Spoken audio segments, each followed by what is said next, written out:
para ingresar. ¿Había algún problema? Ya estamos todos aquí, solamente están 40. En un minuto más iniciamos la clase.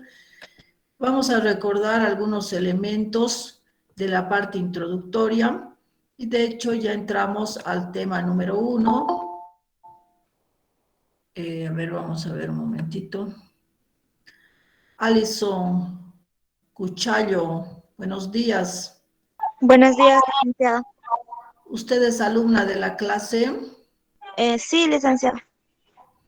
Ya, Alison, usted ha entrado con un correo Gmail. Le voy a eliminar y va a volver a entrar con el correo institucional, por favor. Ya está bien.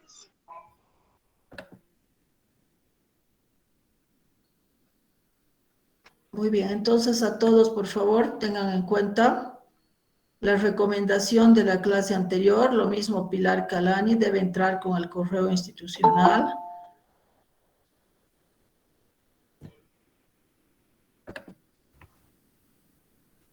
Juan Carlos Poma, buen día. Juan Carlos. Acaba de ingresar Juan Carlos.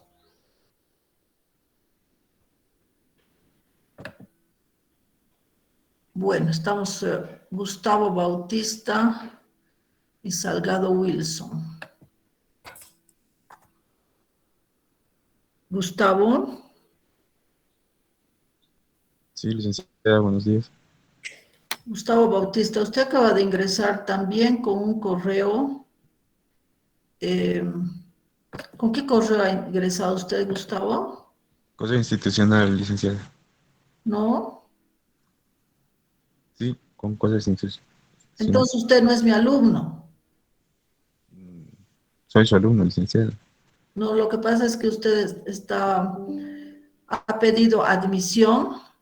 Entonces le voy a eliminar y va a volver a entrar con el correo institucional, por favor, ¿ya? Ya, licenciada. Salgado Wilson. Buenos días, licenciado. Sí, dígame. A ver, vamos a ver su caso.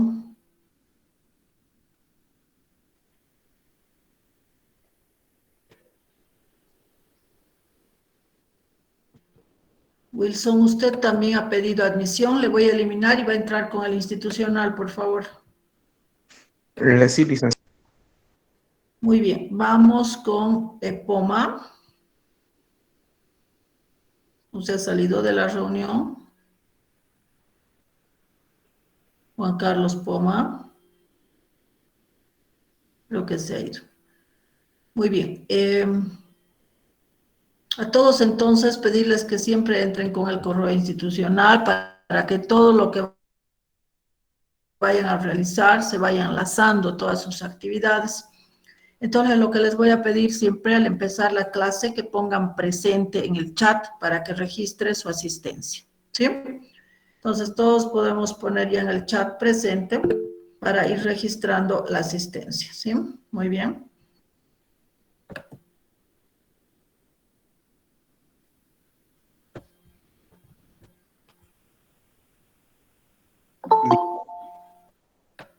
Sí.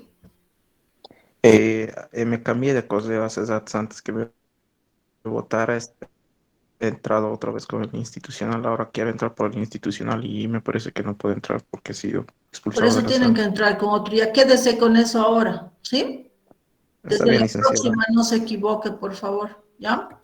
Está bien, gracias. A todos los que, bueno, intentan entrar con otro correo, les voy a decir que no les va a servir después porque no se va a enlazar ni su asistencia ni nada. Entonces, además necesito para registrarles los nombres que estén con el institucional, ¿sí?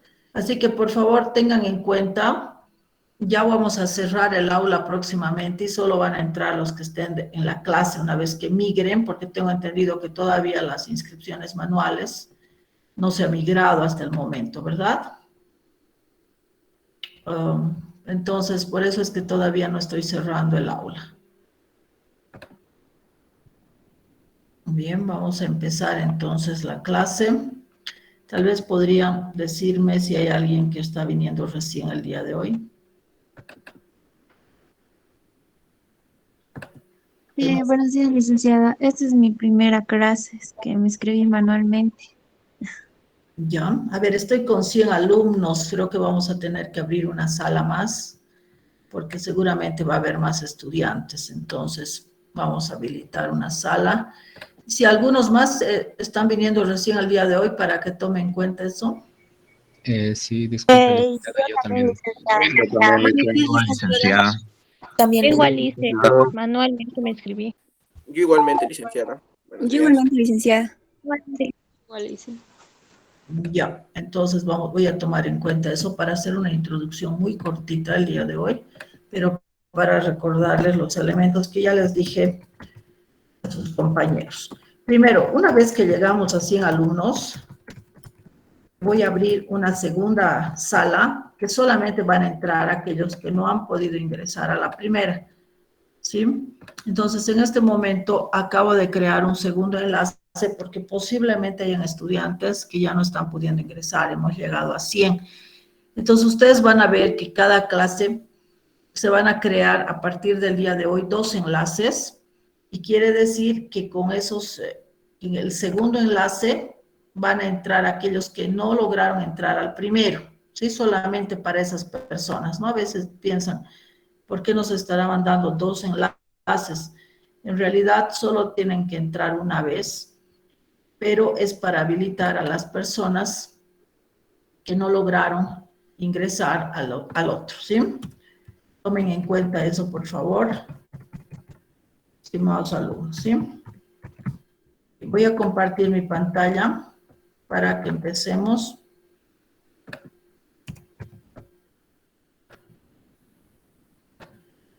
Un poco estoy hoy día preocupada de que ingresen todos.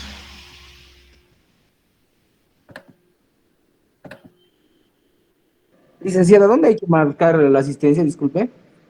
En el chat anotan presente. ¿Sí?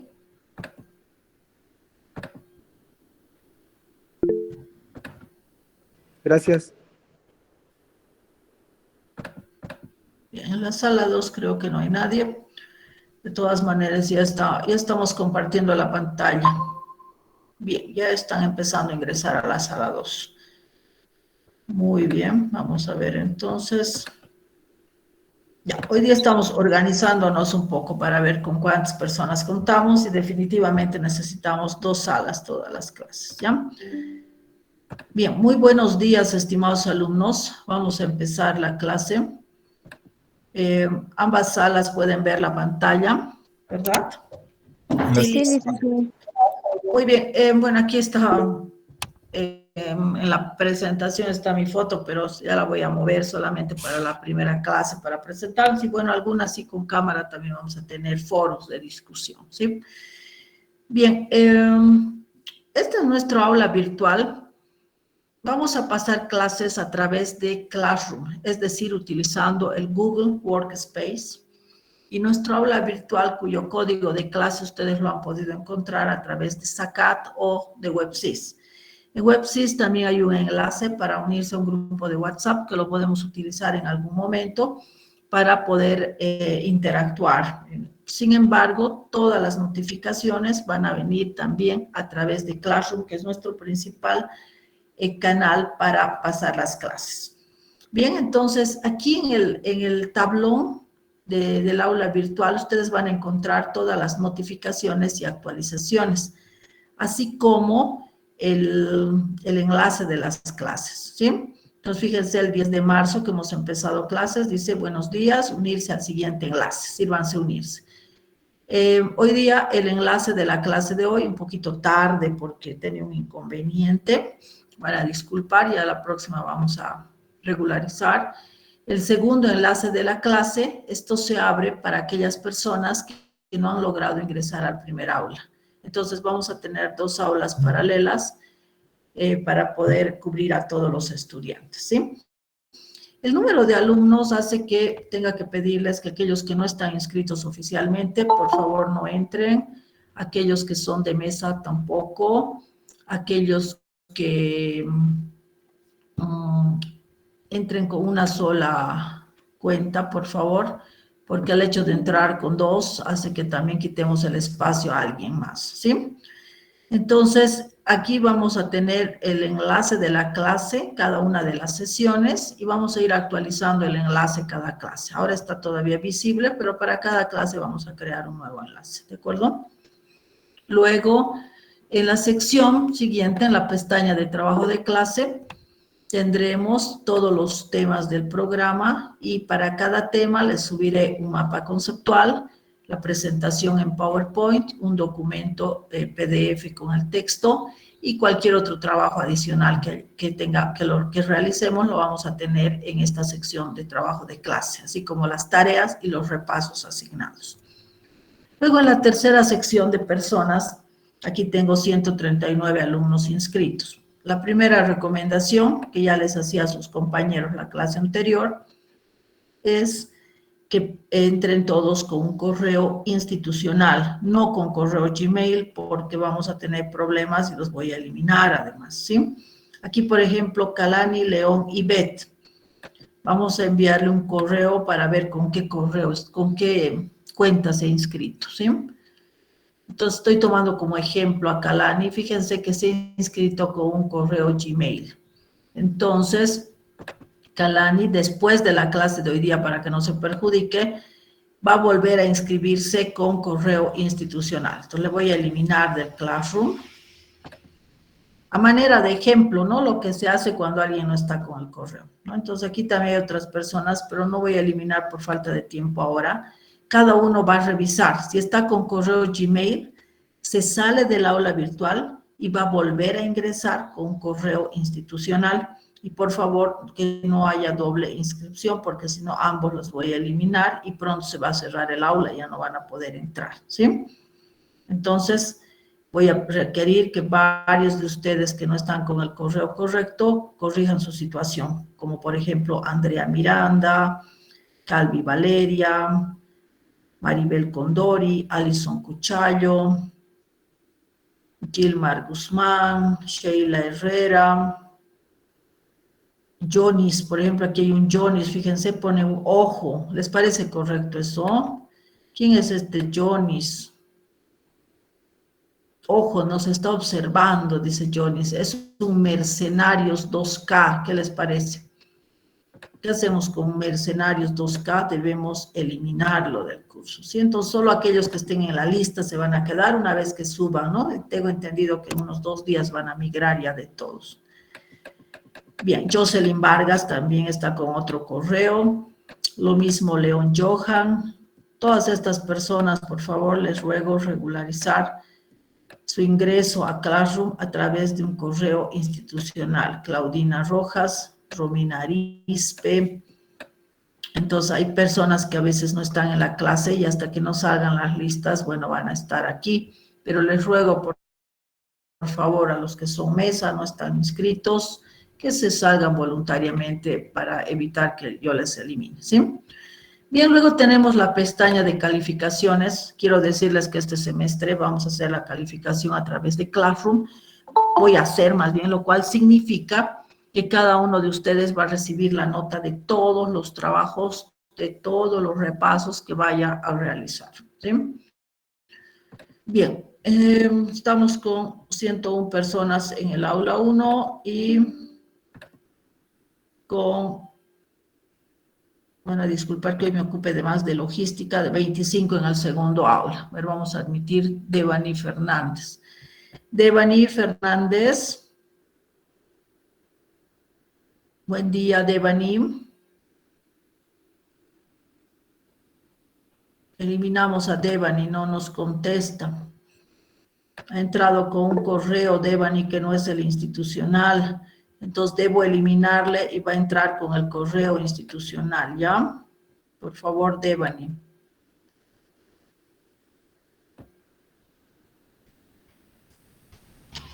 Devani Fernández está con 2 correos.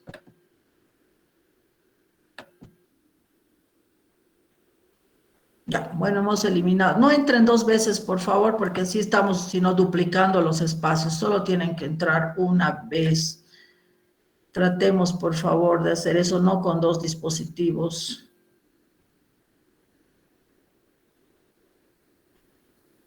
Bueno, era la única que estaba con esa situación. Y deben tener audio y tienen que tener cámara para venir a clases. No pueden decir que no tienen, porque si no, no tiene sentido venir a clases, ¿sí? Es obligatorio, es como ir sin cuadernos y sin lápices a una clase presencial, ¿verdad? Entonces, tienen que tener un buen internet y tienen que tener, por favor, audio y cámara para cualquier momento que así se requiera, ¿sí? Por favor, tomen en cuenta ese aspecto. No es que me pueden decir, no tengo audio, no le voy a hablar, o no tengo cámara, no me voy a conectar, ¿sí? Salgado Wilson, ¿usted es alumno de la clase? Sí, licenciada. Está con un correo que no es el institucional. Última vez y no voy a eliminarle definitivamente, ¿sí? Tome en cuenta para la próxima clase, ¿ya? Sí, licenciada, está bien. Ahora todos me van a poner, todos los que todavía no han puesto deben poner presente en el chat para que registre la asistencia. Al iniciar cada clase van a hacer de esta manera, ¿sí? Bien, tenemos muchos más alumnos que la clase anterior. Entonces voy a dar algunas recomendaciones muy cortitas. El día jueves hemos empezado la materia de Estadística 1. Voy a impartirles la docencia. Mi nombre es Claudia Montaño Quiroga. Vamos a pasar clases 2 veces por semana, martes y jueves, a horas 8:15 a 9:45. Tenemos solamente 2 sesiones por semana, lo cual implica que vamos a optimizar al máximo nuestro tiempo. Voy a pedirles, voy a rogarles que los martes y jueves no tengan cruce, que los martes y jueves se coloquen en un lugar tranquilo, donde no haya interferencia y puedan pasar la clase. Todas las clases las vamos a tener en tiempo real, vale decir, a través de Meet. El aula virtual está en Classroom, ahí se va a poner en el tablón el enlace cada clase y ustedes van a ingresar minutos antes, va a estar ya el enlace para que ustedes puedan entrar a la sesión correspondiente. Todas las clases serán en tiempo real. Tal vez una en el semestre o 2 podríamos hacer algún trabajo asincrónico, pero el resto vamos a estar en tiempo real, ¿sí? Lo cual implica que ustedes le dediquen tiempo. Asimismo, cualquier momento puede haber un repaso, entonces tienen que estar atentos. Todo material que se avance en la clase puede ser evaluable después, minutos después, en base a lo que estemos explicando. Y también todo material anterior puede ser motivo de evaluación. Entonces, tomen en cuenta eso.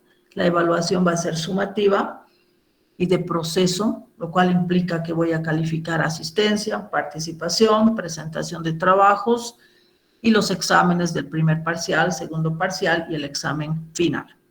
Entonces, voy a requerir que ustedes tengan todo el cuidado de seguir la materia porque es importante para un contador público y también para un ingeniero financiero esta asignatura. Con respecto al material, todo va a estar en forma virtual, se los voy a subir al aula y todos los documentos que vayamos a avanzar, ustedes van a tenerlos a disposición para que puedan estudiar.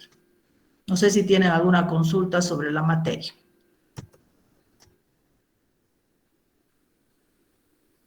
¿No? Siempre tengan un cuaderno de apuntes para anotar algunos elementos necesarios, pese a que el material va a estar.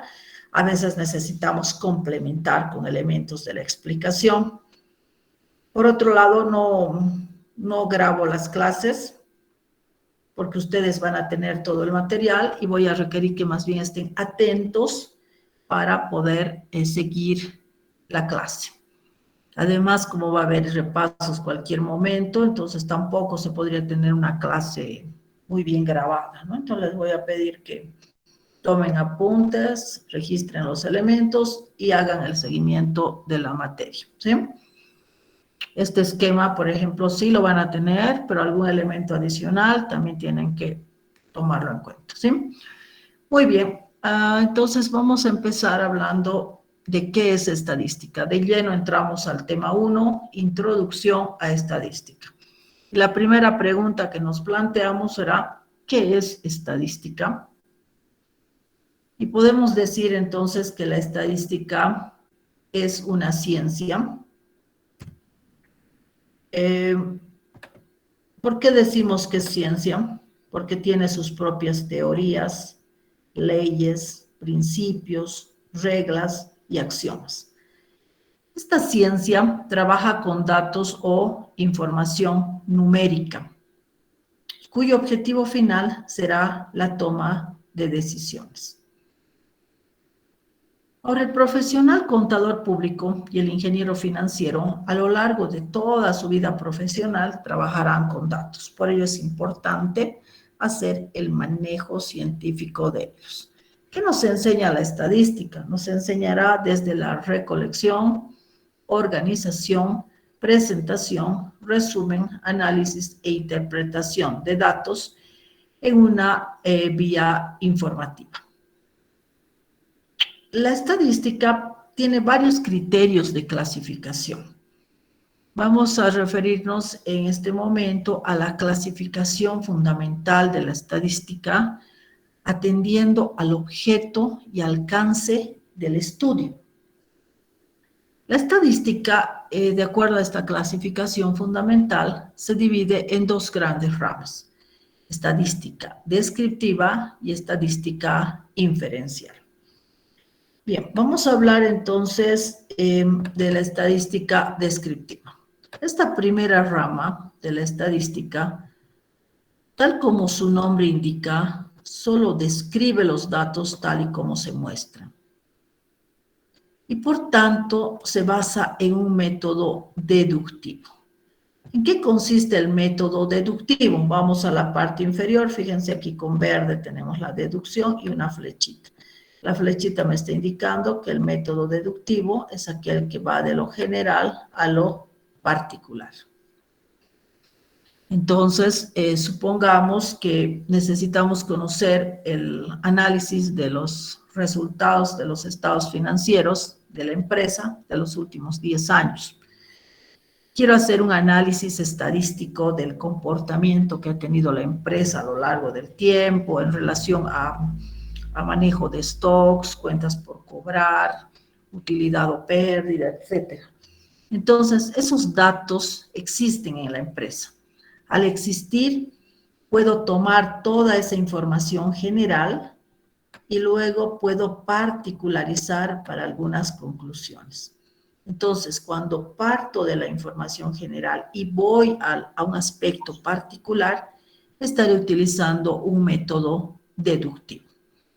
Ahora bien, la estadística descriptiva, para aplicar este método deductivo, trabajará con poblaciones. Nos preguntamos entonces, ¿qué es una población? ¿Alguien tiene un concepto que quiera compartir? Un conjunto de personas y elementos. Conjunto de personas o elementos. Muy bien, ¿su nombre? Joseph Marañón. A ver, vamos a ver.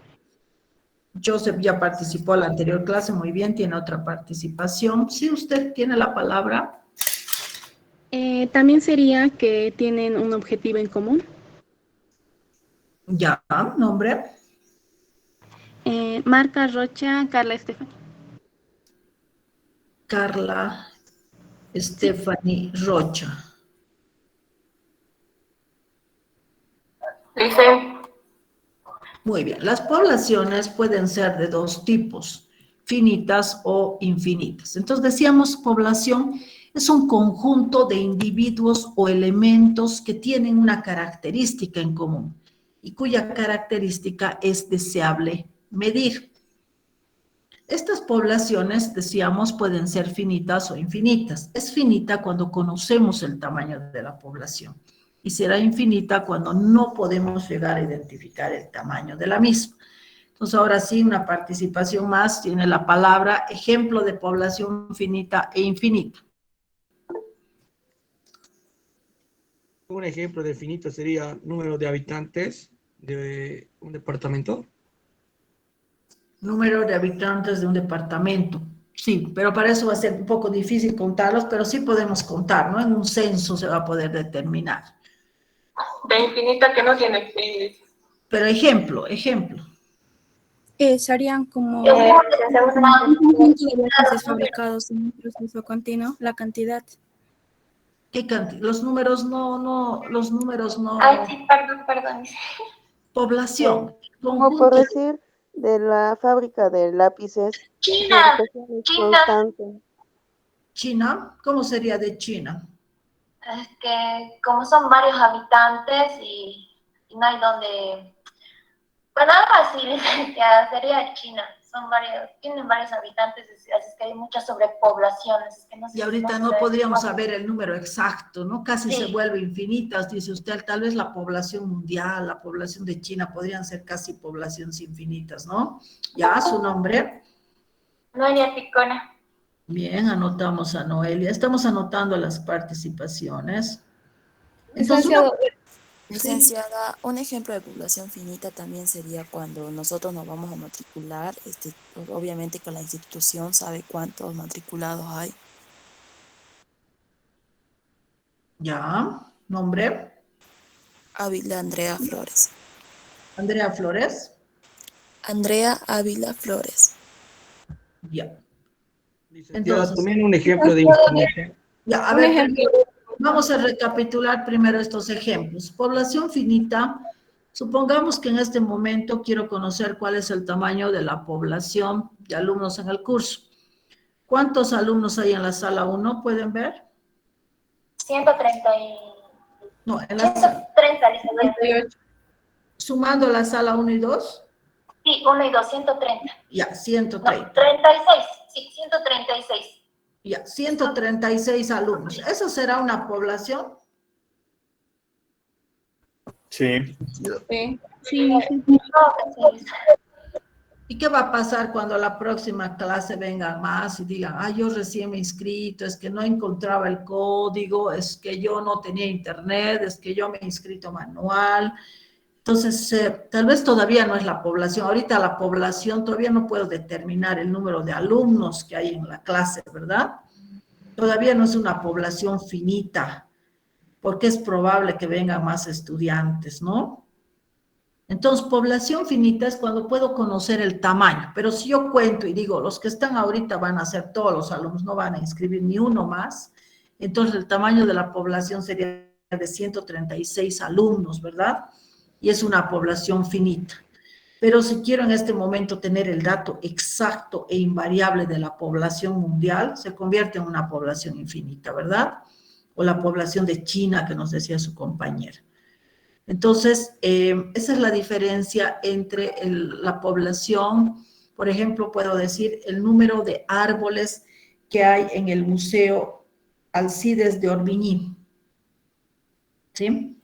¿Cuántos árboles habrá? ¿Será finito o infinito? Infinito. Pero ese museo es un espacio cerrado, no es muy grande, entonces podríamos ir esta tarde todos y podríamos visitar ese museo que es un patrimonio histórico cultural de Cochabamba.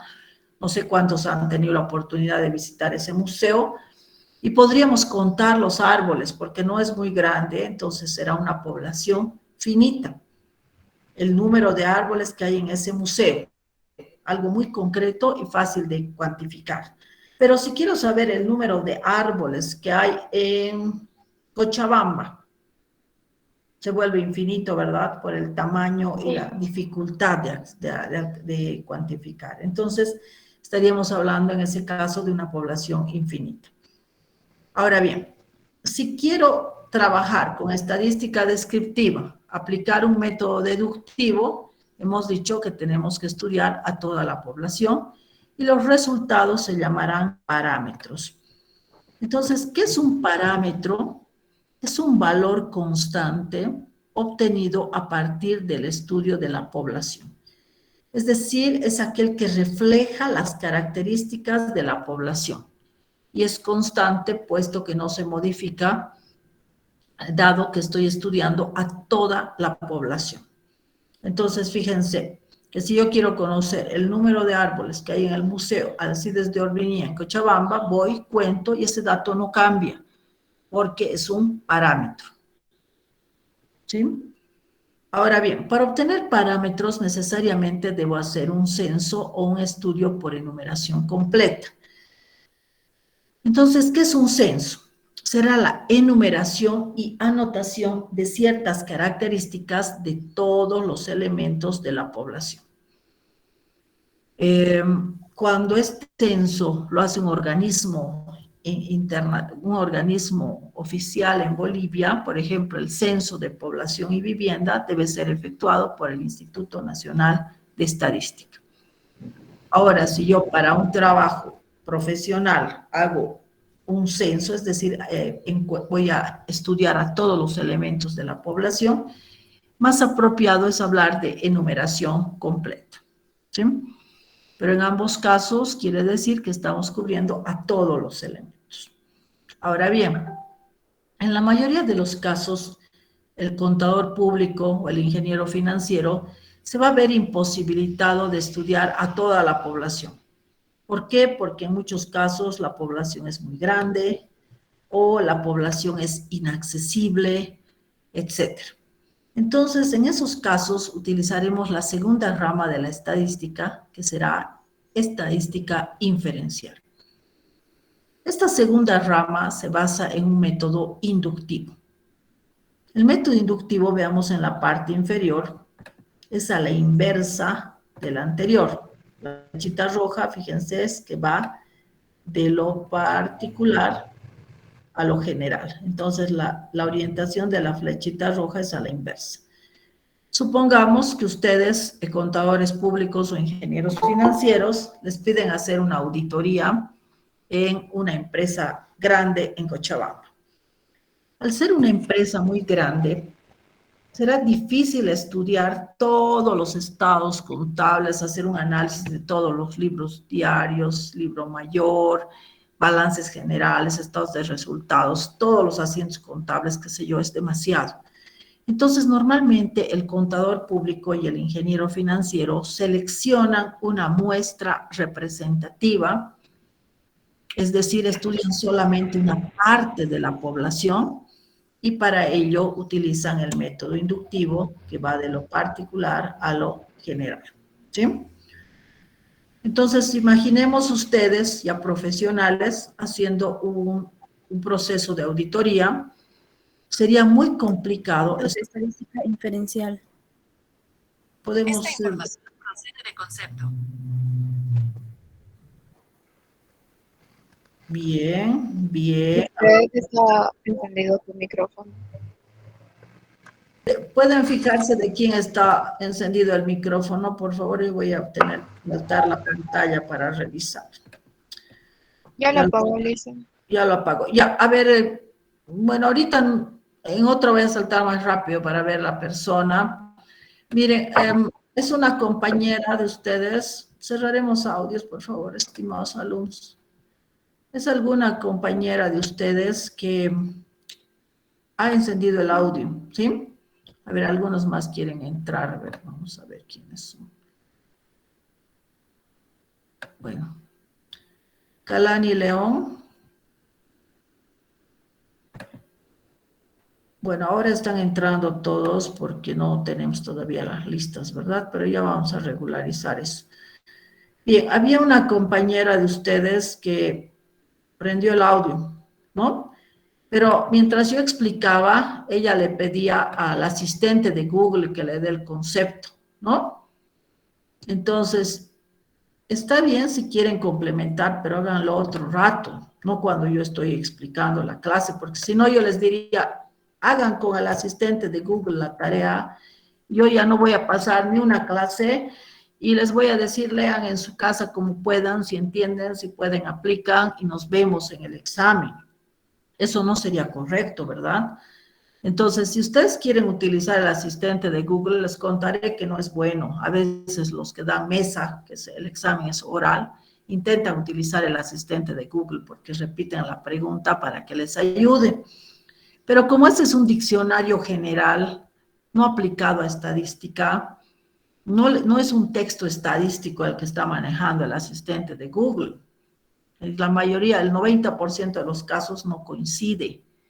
Entonces, no les sirve. Lo que yo les voy a pedir es el concepto de estadística inferencial, estaba pidiendo su compañera, eso pueden, les voy a pasar el texto, pero si quieren leer, revisen y les voy a dar unos 2 o 3 documentos para que lean de cada tema y sobre eso vamos a dar repaso para que ustedes lean un poquito más, pero porque yo noto que están queriendo otros conceptos adicionales, ¿no? Como su compañera, pero háganlo fuera de la clase, no en el horario que yo estoy explicando, porque no tiene sentido entonces que les dé la clase si van a estar haciendo otra cosa, ¿no? Y peor con audio, ¿sí? Si van a ver el asistente de Google, he tenido alumnos de mesa que han tratado de utilizar eso para aprobar el examen y les ha ido muy mal, hace varios años nadie aprueba, ¿no? No todos hacen eso, obviamente, hay alumnos que sí estudian, ¿no? Pero tratemos de no hacer algo que no nos va a servir. Después de la clase, sí, completen. También les puedo dar tarea de que de cada concepto que yo he dado, pongan otro concepto ustedes. ¿Les parecería esa tarea? Que les podría ser, ¿no? Vamos a pensar qué tarea damos al finalizar la clase, pero no lo hagan en este horario. En este horario no hagan otra cosa, atenderemos y participaremos, ¿sí? Bien, vamos a ver ahora, estábamos hablando de la estadística inferencial, hemos tenido que saltar, y decíamos que la estadística inferencial es aquella que permite inferir, que permite generalizar y sacar importantes conclusiones de la población en base a muestras. Entonces, un sinónimo de inferencia es generalizar. Para ello utilizamos el método inductivo, que va de lo particular a lo general. Y decíamos, el profesional de esta área muchas veces no va a poder estudiar a toda la población. Quiero estudiar a los bancos de Cochabamba, no todos los bancos me van a dar la cobertura. Quiero estudiar a los fondos financieros de Cochabamba, entonces va a ser imposible cubrir a toda esa población. Entonces, en estos casos tendré que trabajar con una muestra. ¿Qué es una muestra? Es una parte de la población o es un subconjunto de un conjunto de unidades que ha sido obtenida con el fin de representar ciertas características de toda la población. Entonces, cuando estudie una muestra, los resultados que obtenga ya no van a ser parámetros, sino serán estimadores. ¿Y qué es estimador?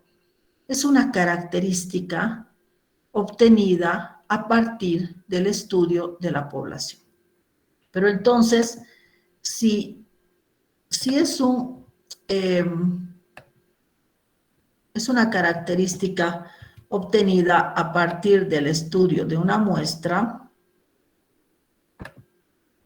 a ver, aquí vamos a anotar muestra 1 y muestra 2. Entonces, esta que sea la muestra 1, esta que sea la muestra 2, y aquí tendremos la muestra 3. Supongamos que yo deseo hacer un estudio de los alumnos inscritos en el grupo 01 de Estadística 1 compartido de las carreras de Contaduría Pública e Ingeniería Financiera. Entonces, ahorita me decían, hay 136 alumnos. Esa será la población. Seguramente que no, todavía se van a seguir inscribiendo. Asumiremos que voy a trabajar con una muestra. La muestra de los que asistieron a clases el jueves pasado. ¿Cuántos alumnos habían? ¿Alguien se acuerda? Éramos pocos, licenciada, no pasábamos de 50. Creo que 52, ¿no? Aproximadamente éramos Sí, 50. 53, por ahí éramos. Sí, exacto. Creo que 53 o 54 o 52, más o menos. Imaginemos 52, ¿sí? Podría tomar una muestra con los alumnos que vinieron la primera clase, que sería la muestra 1, ¿sí? O puedo tomar una muestra con los alumnos que vinieron hoy, que ya son 136. O puedo tomar una muestra con los que vengan el día jueves, que seguramente van a ser más, ¿sí? Entonces, si tenemos 3 muestras, 1, 2 o 3, Si tenemos 3 muestras, vemos que cada clase va a ir cambiando esa muestra. Entonces, los resultados que obtengan los estimadores van a variar. Por eso es que se dice que un estimador es variable. Por lo tanto, no toda muestra es buena, sino que tengo que tener criterios adecuados de aleatoriedad para seleccionar estas muestras. Tengo que tener criterios específicos, para ello debo tener un conocimiento claro de la población y debo establecer métodos que consideren el azar para la selección adecuada de la muestra. Entonces, esa es la tarea del contador público y del ingeniero financiero. ¿Cómo aprendemos a seleccionar muestras que sean representativas de tal manera que estos estimadores sean válidos y se acerquen lo más posible al valor desconocido del parámetro? Entonces, tal como su nombre indica, van a ser estimaciones del parámetro. Y tengo que lograr que estos estimadores sean lo más cercanos posibles al parámetro a través de muestras representativas. Entonces, ¿qué quiere decir ser representativo? Quiere decir que esta pequeña porción, la muestra, en lo posible reúna las características del conjunto población. Ahora bien, para obtener muestras representativas aplicaremos la teoría del muestreo, donde muestreo es el procedimiento mediante el cual obtenemos una o más muestras representativas. Entonces, fíjense la diferencia entre estadística descriptiva e inferencial. La primera rama utiliza un método deductivo, trabaja con poblaciones, los resultados se llaman parámetros y para ello debo efectuar un censo. Caso contrario, si no puedo estudiar a la población, aplicaré estadística inferencial. Con un método inductivo, para ello debo estudiar una muestra que sea lo más representativa posible, los resultados se llamarán estimadores y para ello aplicaré la teoría del muestreo. Cabe mencionar que en los últimos tiempos cada vez se hace más importante la estadística inferencial, porque cada vez es más difícil estudiar a toda la población. Para ello utilizaremos entonces con más frecuencia esta segunda rama de la estadística. Y el muestreo tiene una ventaja. Al estudiar solo una parte de la población, implica un ahorro de recursos. Un ahorro de recursos en sentido amplio, económicos, financieros, humanos, tiempo. Es decir, voy a utilizar menos personal, es decir, voy a necesitar menos tiempo, menos recursos económicos, monetarios, etc. Pero al mismo tiempo requiere mayor refinamiento y preparación porque el muestreo es una herramienta muy delicada, entonces requiere que tengamos la capacidad de aplicar este instrumental tan delicado como es la teoría del muestreo para que los estimadores sean válidos y se acerquen lo más posible al valor del parámetro. También hay que considerar que cuando aplico estadística inferencial, necesariamente va a haber un margen de error. Y como estadista debo lograr que este error sea lo más pequeño posible. Y tendré que declarar a los clientes, a los usuarios, con qué margen de error estoy reportando los resultados. Sin embargo, a veces es preferible admitir un error pequeño, pero lograr los resultados en menor tiempo posible. Entonces, podemos acercarnos mucho a los resultados verdaderos solamente estudiando a una parte de la población. Y eso es lo que vamos a aprender este semestre, a interpretar los datos dentro de la estadística descriptiva y la estadística inferencial. No sé si tienen alguna pregunta de este primer esquema.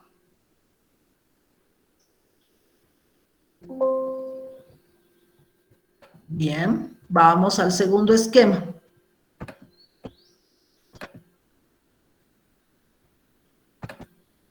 No hay ninguna pregunta de lo anterior, ¿verdad? No, licenciada. Voy a pasarles material con todo eso para que ustedes lo tengan a la mano. Vamos a la segunda pregunta. Hasta ahora solo hemos respondido una pregunta, que era... Una consulta. Perdón. Adelante. Sí, cuando hacemos, digamos, como usted me dice, digamos, un tema estadístico, digamos, utilizamos el muestreo, sí o sí tenemos que indicar, digamos, el margen de error que podemos tener. Exacto, por supuesto, sí.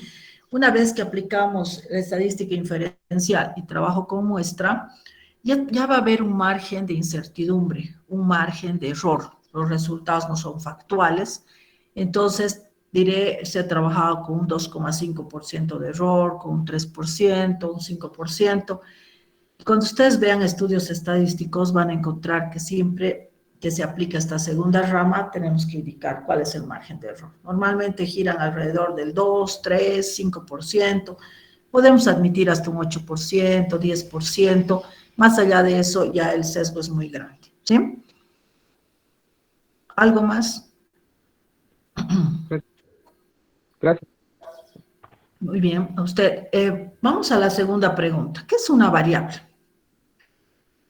Vamos a decir que dentro de la estadística, variable es una característica, vamos a ver, es una característica o atributo de las unidades de observación. Y también van a poder probar que si le preguntan a su asistente de Google, le dicen que es variable, les va a dar cualquier definición que no tiene nada que ver con lo que estamos hablando. Por eso es que no les recomiendo a la señorita de Google que les va a ayudar, porque les va a hacer aplazar, ¿sí? Entonces, ¿qué es una variable? Variable es una característica o atributo de las unidades de observación. ¿Y qué es una unidad de observación? Se refiere a quien me reporta los datos en última instancia. Si quiero hacer un estudio de sobre la percepción que tienen sobre las clases virtuales de los alumnos de Estadística 1, y les pregunto a ustedes, ¿cómo percibe las clases virtuales? ¿Cómo ha percibido este último tiempo? ¿Cómo evaluaría del 1 al 10? ¿No? Entonces, si les preguntaría cómo van evaluando, ustedes me darán un número del 1 al 10, y lo vamos a hacer también después para procesar datos. Entonces, cada uno me dará un dato. ¿Quién es la unidad de observación? ¿Los estudiantes? Los estudiantes, ustedes, ¿no? Porque son quienes me estarían reportando la información.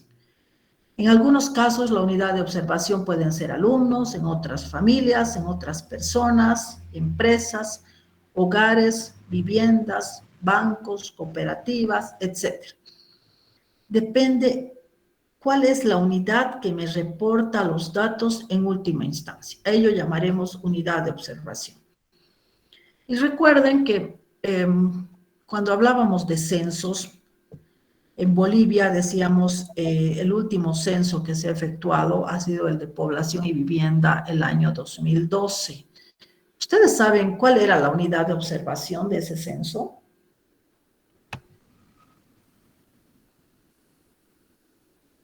¿Cuál habrá sido la unidad de observación? ¿La población entera de Bolivia? La población entera, ya, su nombre. Velázquez Carlos. Vamos a anotar a Carlos Velázquez, pero además había más de una unidad de observación. ¿Cuál más habrá sido la unidad de observación? ¿Sí tenían viviendas propias? El número de fallecidos. Carlos Velázquez me dijo antes, ¿verdad? Sí. Ya. ¿Después quién me habló?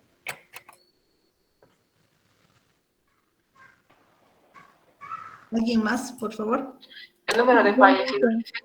¿Cómo el número? A los fallecidos no se les hace el censo. Esos no. Número de habitantes por domicilio. Familias. El número de habitantes por domicilio. ¿Quién me dijo el número de habitantes? ¿Finalidad de viviendas? ¿Cantidad de hombres y mujeres, licenciada? Sí, ¿quién? Adelante, por favor. Licenciada, le indico que podría ser cuántas mujeres y cuántos hombres hay. Esa es una variable, ¿no? A ver, entonces, tal vez algunos de ustedes, bueno, eran todavía pequeños, pero seguramente han vivido ese censo, no sé si lo recordarán bien, pero de todas maneras, el censo es un momento en el cual se paralizan todas las actividades en un país, nadie puede viajar, salir de su casa, y se desplaza personal para llenar un formulario de relevamiento de datos, cuya unidad de observación son los hogares. Entonces el encuestador va, toca el timbre o golpea la puerta de una casa, sale una persona y le pregunta cuántos hogares hay en esta vivienda. Entonces, la unidad de observación es el hogar, porque por cada hogar que hay en esa vivienda va a ser una encuesta. Entonces podrán decir aquí hay 1, 2, 3, 4, 5, 6, 7, 8, etcétera, ¿sí? Pero hay otra parte en el formulario que las preguntas van dirigidas a las personas. Entonces, otra unidad de observación del censo serán las personas. Hay otras preguntas referidas a las características de la vivienda, donde la unidad de observación se convierte en vivienda. Entonces, hay varias unidades de observación que compete a un censo. Cuando hagamos un estudio dentro de la contaduría pública o la ingeniería financiera, tendremos que identificar si nuestras unidades de observación son bancos, son cooperativas, fondos financieros, mutuales, empresas, negocios unipersonales, etc. Entonces, quien realiza el estudio definirá cuál es la unidad de observación y cómo obtiene esos datos. Ahora bien, las variables como características o atributos se dividen en dos grandes grupos, cuantitativas o cualitativas. Y una variable es cuantitativa cuando se puede medir. Y los diferentes valores que adopta se denominan variantes. Las variables cuantitativas, a su vez, se dividen en discretas o continuas. Una variable es cuantitativa discreta cuando adopta solo determinados valores en un intervalo. Y una variable es cuantitativa continua cuando adopta cualquier valor en un intervalo. Por otro lado, las variables también pueden ser cualitativas. Estas variables se caracterizan porque no se pueden medir, pero sí puede establecerse un orden o jerarquía. Y las diferentes respuestas que obtienes se denominarán atributos. Entonces, voy a plantearles algunos ejemplos de variable cuantitativa discreta. Una variable cuantitativa discreta, por ejemplo, será el número de árboles que hay en el Museo Alcide de Orbigny, que solo toma determinados valores en un intervalo. Entonces, puedo decir hay 10, hay 15, hay 20, hay 21, hay 22, hay 35, hay 81, etc. Pero fíjense que en este caso solo toma valores enteros, el número de árboles. También una variable cuantitativa discreta será el número de alumnos que hay en el curso, el número de materias que han tomado, el número de universidades que hay en Bolivia, el número de bancos que hay en Cochabamba, el número de empleados que hay en una empresa. Entonces, fíjense que solo adopta determinados valores en un intervalo, aunque no necesariamente enteros, pero sí solo ciertos valores. Luego tenemos las variables cuantitativas continuas, que adoptan cualquier valor en un intervalo. Por ejemplo, los ingresos de una empresa, los gastos de una empresa, el salario de una persona, la tasa de interés del banco, las cuentas por cobrar en una empresa, las cuentas por pagar en esa empresa, etcétera, que adoptan cualquier valor en un intervalo con decimales, etcétera. Entonces, por ejemplo, podemos decir el ingreso del trabajador fue de 2.625,14 bolivianos, de otro fue 3.100,14, de otro será 8.400,22, etcétera. Entonces, estas variables cuantitativas continuas adoptan cualquier valor en un intervalo. Y luego tenemos las variables cualitativas, que hemos dicho que no se pueden medir.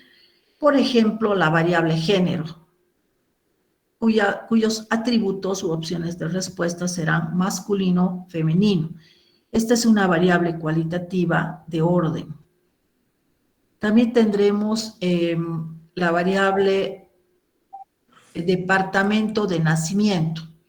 Entonces, si pregunto a cada uno de ustedes en qué departamento han nacido, posiblemente me digan la mayoría Cochabamba, otros La Paz, Santa Cruz, Oruro, Potosí, Beni, Pando, Tarija, Sucre, etc. Entonces, esa será una variable cualitativa de orden, cuyos atributos serán Cochabamba, La Paz, Santa Cruz, etc. Pero también hay variables cualitativas de jerarquía. Aquí podemos observar, por ejemplo, el organigrama de una empresa, donde se establece un nivel jerárquico, gerente general, gerentes de área, profesionales, personal de apoyo, etc. O la jerarquía que se establece en los grados militares, también cualitativa de jerarquía. O el nivel jerárquico que existe en la Iglesia Católica, etc., que constituyen variables cualitativas de jerarquía. Entonces, fíjense que con esta clasificación vamos a poder diferenciar a las variables para realizar nuestro estudio con datos estadísticos. No sé si alguien quiere dar algún ejemplo de variable cuantitativa discreta. La calificación, la nota que, digamos, usted nos puede dar. No, porque la variable cuantitativa, bueno, la nota, yo suelo dar ese ejemplo, voy a darles ahora, pero quisiera que ustedes piensen otros ejemplos.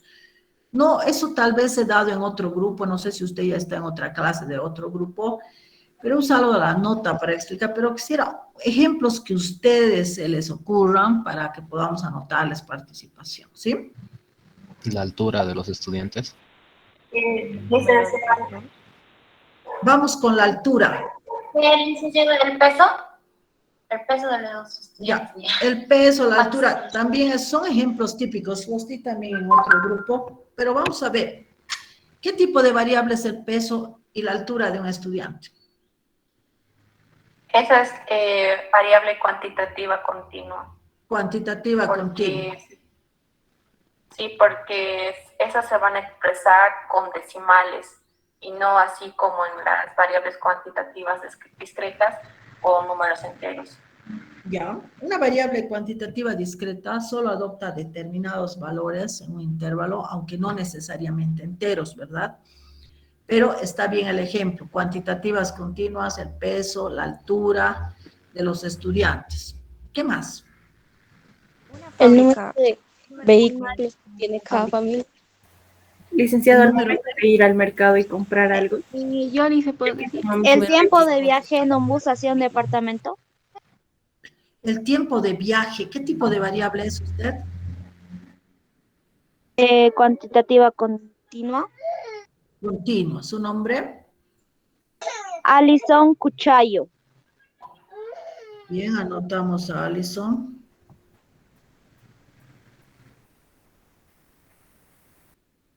El tiempo de viaje, el tiempo que tarda en viajar Cochabamba, Oruro, ¿sí? Variable cuantitativa continua, adopta cualquier valor.